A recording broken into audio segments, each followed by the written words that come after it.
Oh, Elliot, I'm sorry.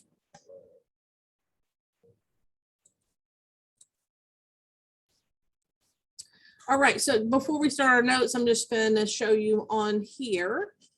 If you'll notice, there's two types of geometry.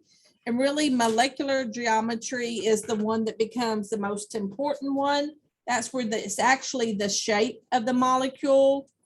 And then the other one is the electron geometry. Sometimes you'll see it electron domain or structural geometry.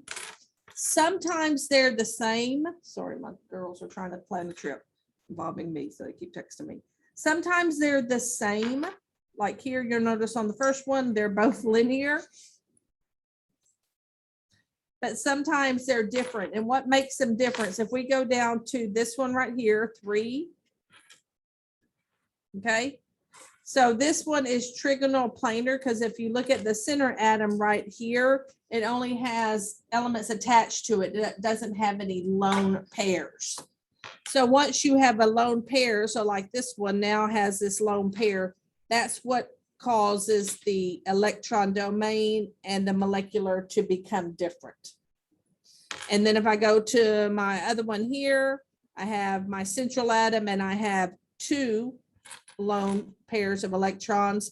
So once again, that's what takes it from trigonal planar to becoming linear. So if the central atom does not have any lone pairs of electron, those two will be the same. But if it does start having lone pairs of electrons, then they will be different. And if you notice, that's also where the angles start changing. Because if I have a lone pair of electrons, it takes what that angle normally is and it squishes it together. So that's why I just have less than 120, or this one down here, I have much less because this one has 2 lone pairs of electrons. All right, and we'll kind of refer back and forth to that one in a minute. All right. So with all that being said, let's get back together here.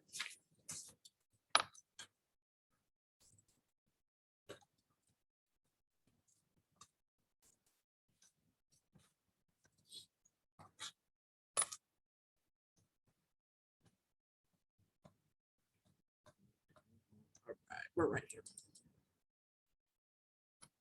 All right, so remember, whenever we're talking about molecular geometry, we're just talking about covalently bonded molecules because those are the only ones that form molecules and they're going to have a certain shape. And also your polyatomic ion, sorry, y'all. Let me just hold it down a minute, girl.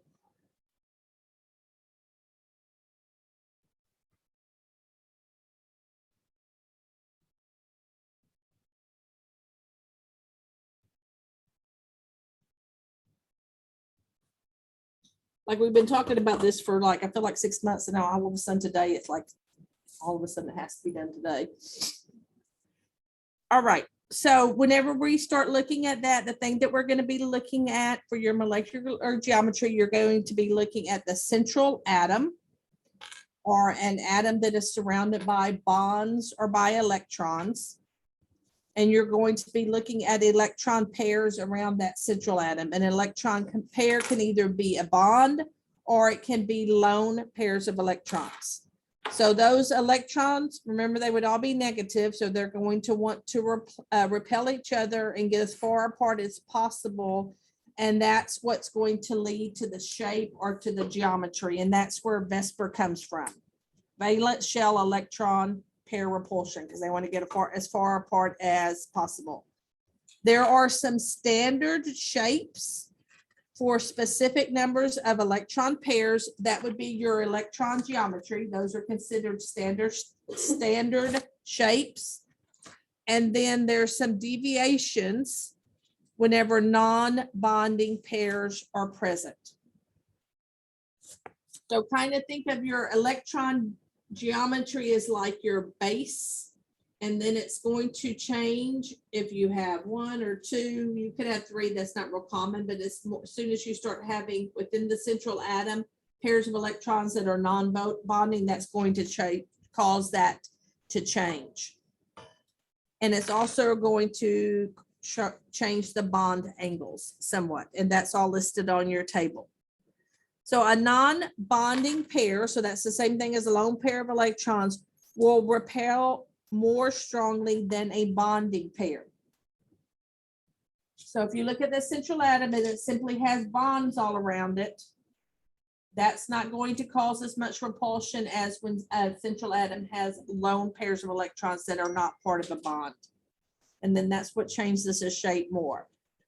So when comparing the bond angles, it can be seen that it has the effect of altering the bond angles and also the shape of the molecules.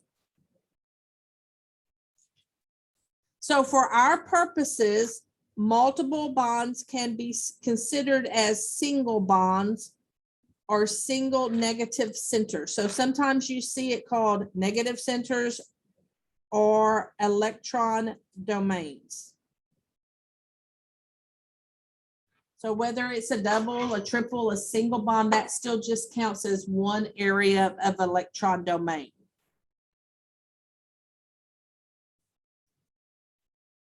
So even if you look at CO2, so it has double bonds to the oxygen, that would still just consider to be two areas of electron domain. This is considered one area and this is considered another area, even though they're double bonds.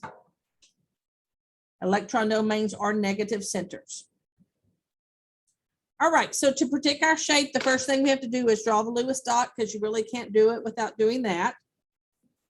Then you're going to count the electron pairs, both bonding and non-bonding, around the central atom. And that's going to give you, let me come back and erase this. That's going to give you the number of electron domain or negative centers. Same thing, just different terminology.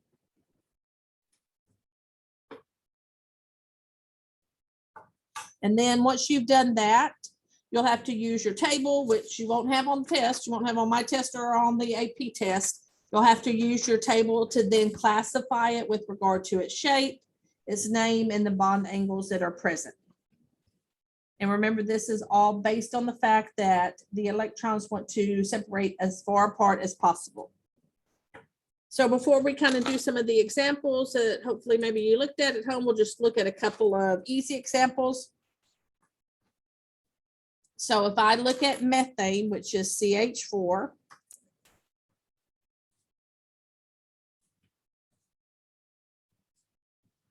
and if I look at water, which we all know is O2,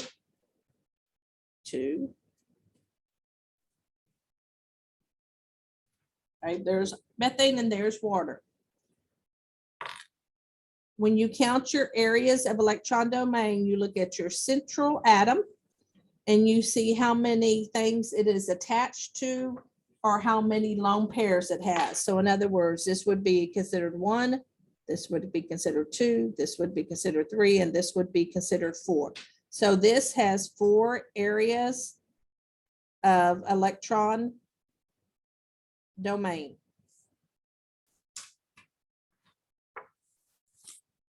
Or 4 negative centers. Water also has 4 negative centers. It has 1, 2, a lone pair is considered 1, so that gives me 3, and then another lone pair that would give me 4. So this one also has 4 areas of electron domain.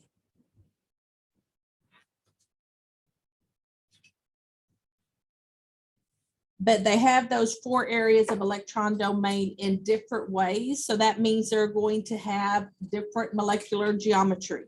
They'll have the same electron geometry because that's just based on how many areas there are around the central atom. But because this water has these 2 lone pair, it's going to cause the shape to change from what it would normally be or what we think it would be without any lone pairs. So if you remember from AP chemistry, there's a way that you can kind of write this that'll maybe help you use your chart a little bit easier. A just stands for the central atom. X stands for how many things are bonded to the central atom.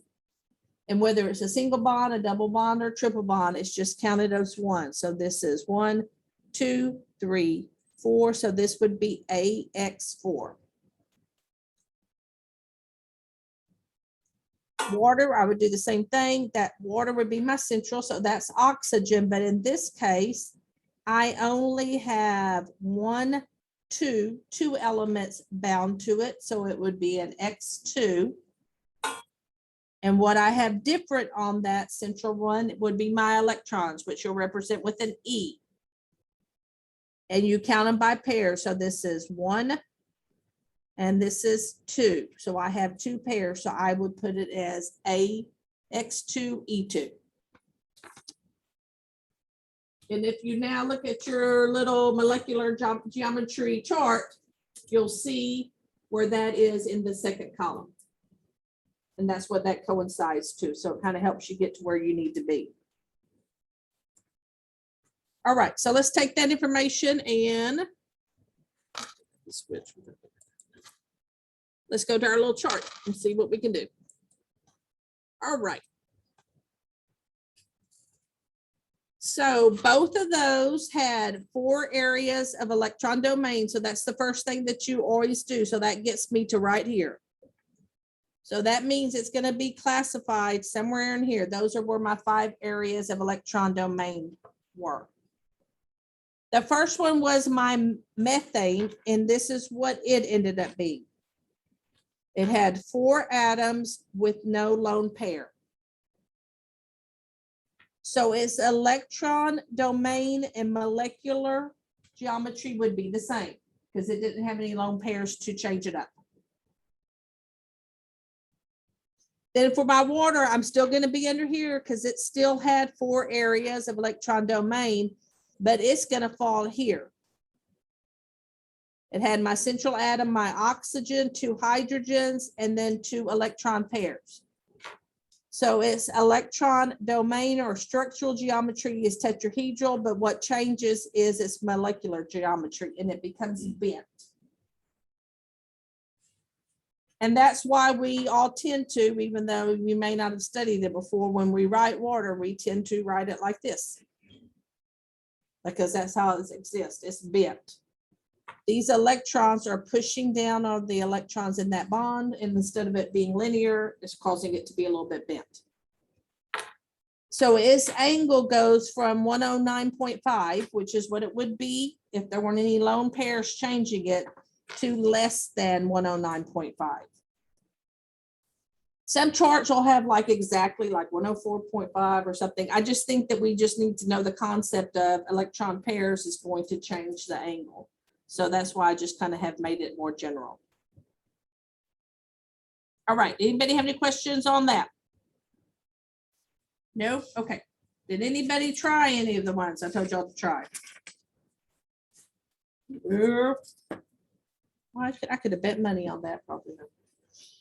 All right, let's look at some of these. We'll do a couple together. All right. So these are some examples. So we're going to do all these different things. And eventually we're going to come back and put the hybridization on them. We may wait, then we may not get to that until tomorrow. All right, if you notice, the first one is an ion. So I'm going to skip that one. I'm going to actually start with this one. So I have ICl3. So first of all, it's drawing the Lewis dot structure. Some of y'all might want to watch that, as some of the quizzes were not that great. I might have written your little sweet note on yours if you did real good on it. So I got 4 halogens here, so I have a total of 28 electrons to work with. Okay. So I'm going to put my iodine in the middle, and I'm going to attach my 3 chlorines. And the rule is that I give an octet to my terminal atoms first. So 2, 4, 6, 2, 4, 6, Lord have mercy. 2, 4, 6.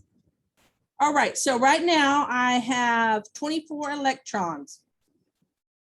right? Because each chlorine has 8. 8 times 3 is 24. So I have 4 more, and the only place for those to go is on my central atom. Because iodine is from what, period 5? So anything period 3 or below can have an expanded octet. All right, so the first thing that I'm going to do is because the first thing you got to start with, you have to look at, I'm just going to put domains instead of writing area of domains each time. How many areas of electron density? Let's put where I got domains from. How about we do density? All right, so anybody want to guess how many areas of electron density we have? 5, exactly. Whether it is a bond, any kind of bond, that counts as 1. So I have 3 bonds. So that's 1, 2, 3.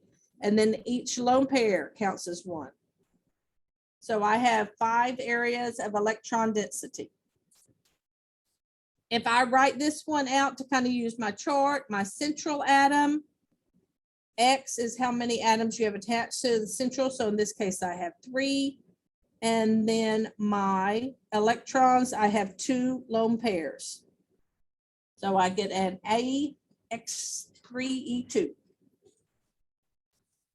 All right, so why don't you look at your chart and see, so should my molecular and my electron domain, should they be the same? Oh, I'm sorry. Oh, you got 5, okay. So this would be considered 1. This would be considered 1, so that's 2, that's 3. So any kind of bond, and even if it was a triple bond, it still would just count as 1 area. So that's 3, and then this lone pair is 4, and this lone pair is 5. So that's where I get my 5 from. So my X3 stands for my 3 chlorines, and then my E2 stands for those 2 pair. Sorry, I have no idea what's happening up there. Okay. A little scary. All right, so are my 2 configurations, are my 2 geometries going to be the same? No, because they cannot be the same if you have lone pairs around the central atom. Okay, so let's start off first. What would be our electron geometry? Trigonal bipyramidal.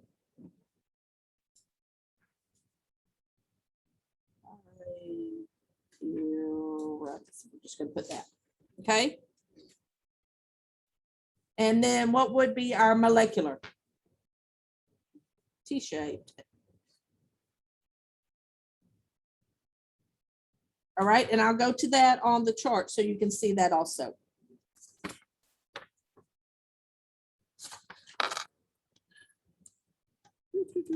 So we said we had 5 areas of electron domain. So I got to go to the second page because that's where my 5 areas are.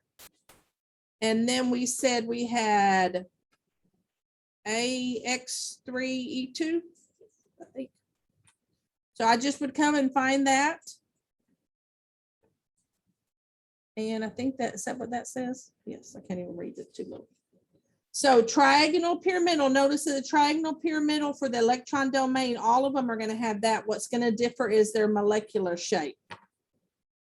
And then its molecular shape would be T-shaped. Is that what we did? Yes. If you were asked the bond angle, you would need to put less than 90, less than, really double less than 90 degrees because there's 2 pair lone electrons, and double less than 120. And it may not, I am not good at imagining 3D things. So like this little drawing to me means nothing. I can't see that in my mind. I'm sure some of y'all can. So there's several angles in there. How many angles would there be? 1, 2, 3, 5. 5 angles. So some of them are 120 and some of them are less than 120 and some of them are less than 90.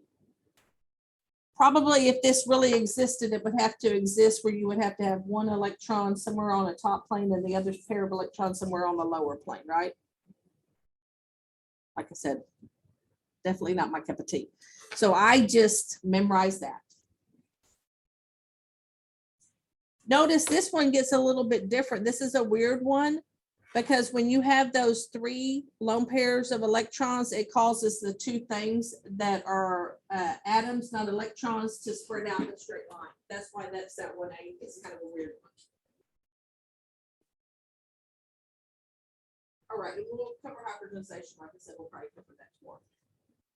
All right, anybody have any questions on that? Y'all ready to give one a try? All right, why don't y'all, we'll still skip the ion, although it's really not a big deal. So why don't y'all give the next one in line, BRF5. Why don't you give it a try?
I feel like I need to report that to somebody.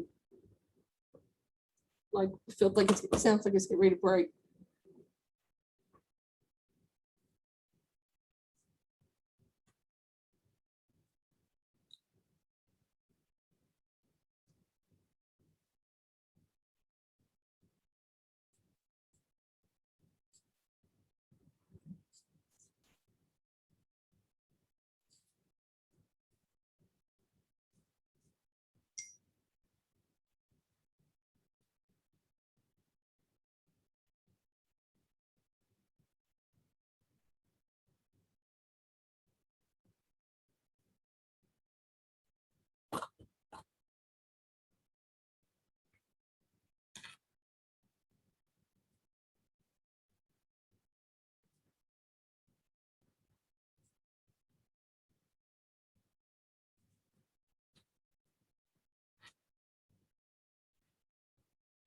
So we got our 5 bromines attached to the, no, did I do, no, I didn't do that. We got our 5 fluorines attached, sorry. Did the bromine have an extra pair of electrons? Yes. 1. So we have 6 areas, right? And if I wanted to write that out, it would be A. Thank you. I don't know why I'm having such a hard time processing that. All right, so which would be my electron domain? What would that shape be? That's my molecular. Okay. Yeah, perfect. Okay. Octahedral. And then the other one, this is my molecular, which really kind of is one you'll probably get asked more on. Molecular, and that one would be your square pyramidal, which I can definitely tell you that I would not be able to see in my eyes. So I guess electron pairs probably at the top of the pyramid and then they spread out like that. Okay.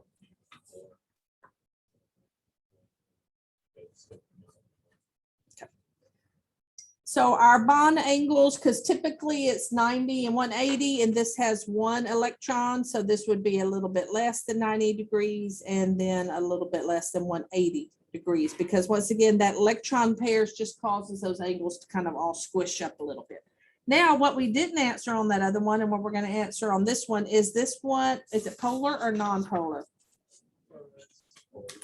It is polar.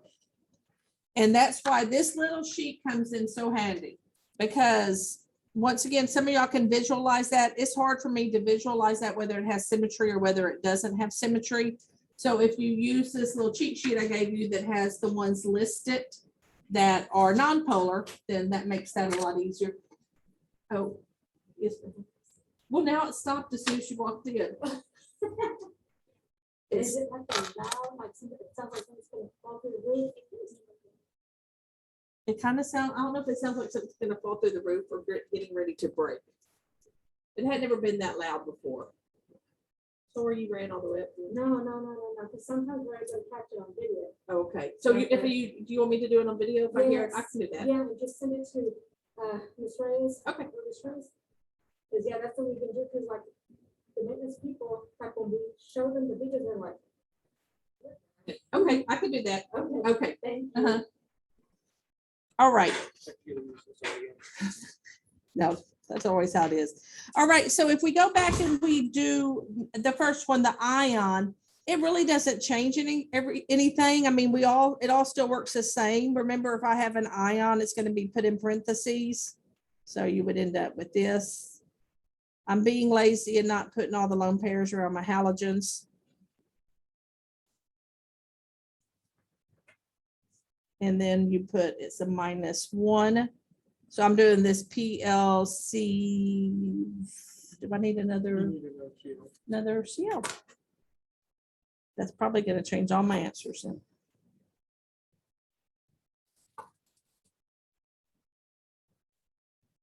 My electrons correct? Yeah, because each one would have 8, 6, 48. Okay, so I think I'm good there. I'm just not putting, these would all have their lone pairs. I'm not worried about that because we're looking at the central atom. So I'm going to have to change all my stuff. So we have 6 areas of electron domain. So in this case, are the molecular and the electron domain geometry going to be the same? Yes. Yes, because I don't have any electron pairs that are changing that up. So they both should be what? Both should be octahedral, because I have, it would just be AX6.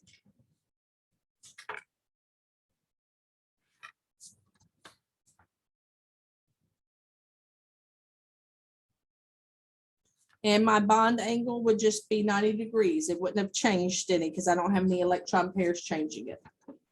I'm just getting all that off the chart. Now, would this one be polar? That's right, because it's an octahedral, so it's non-polar. What gets confusing is that it does have a charge. So it would act the same as something that's polar. It would still dissolve in water and all that, but it's because it has a full charge, it's not really considered a polar molecule. And you'll find out sometimes that's used, like people use that interchangeably, and it really shouldn't be.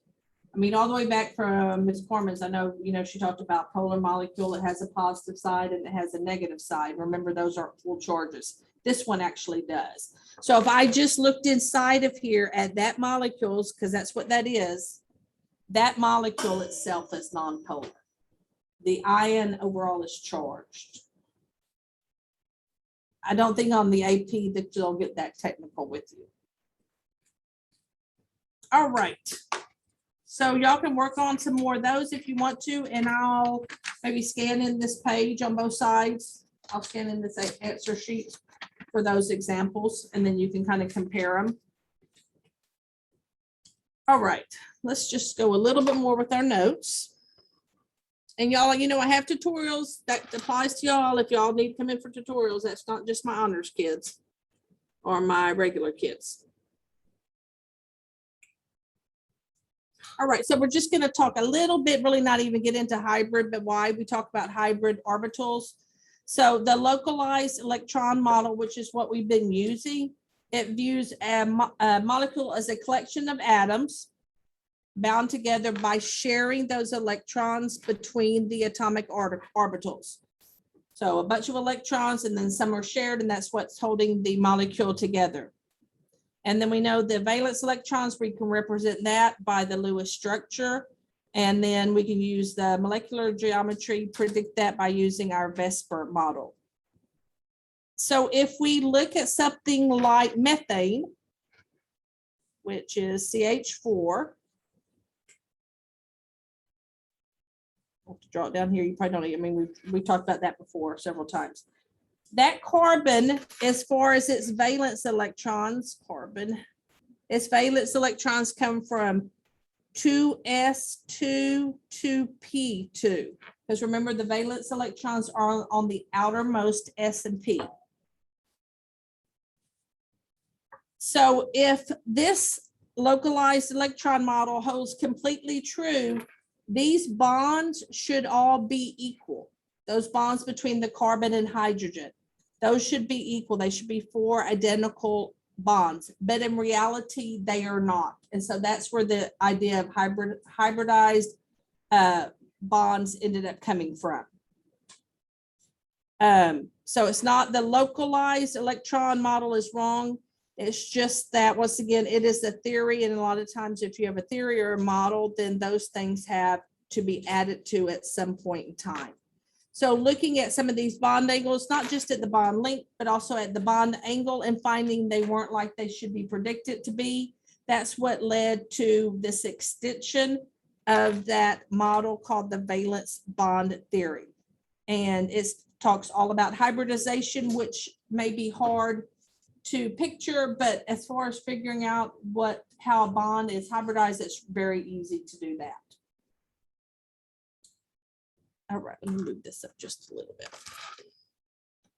So if you didn't watch that video about hybridization, you may want to go back and watch that also. So like I said, this is just an extension of the model that we've been talking about. 2 atoms can form a bond when both of the following conditions occur. So there is overlap. There's orbital overlap between the 2 atoms that are going to form the bond. There's a maximum number of 2 electrons, and they have to have that opposite spin. And once again, that's just to decrease the repulsion in those overlapping orbitals. Because the overlap of the orbitals is a pair of electrons that are found in that region, those electrons are attracted to both atomic nuclei, and this is what leads to bonding. So I have 1 electron, usually, we talked about a specific type that doesn't follow this, but usually 1 electron from 1 atom, 1 electron from the other. They come to the middle. They're still, both of those electrons are still attracted to the 2 nuclei that would be on either side of them. And we've also talked about that the extent of overlap increases, the strength also will increase. So those atoms will want to get as close as possible to lower their energy, but sometimes once they get too close, then it does the opposite because that repulsion occurs. So we talked about this earlier in the notes.